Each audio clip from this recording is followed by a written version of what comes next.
రాజ్పేట తండా పరిధిలోని కాప్రాయిపల్లికి రాకపోకలు కూడా నిలిచిపోయాయి.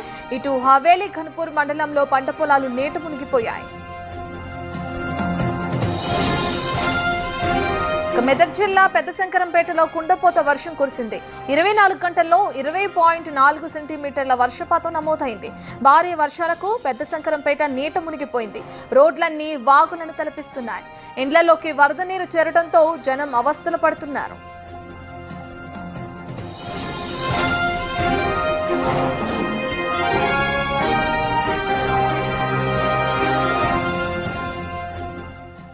ఇక మెదక్ జిల్లాలో కురుస్తున్న భారీ వర్షాలకు సంబంధించిన పూర్తి డీటెయిల్స్ అందించడానికి మా ప్రతినిధి దుర్గారెడ్డి అందుబాటులో ఉన్నారు.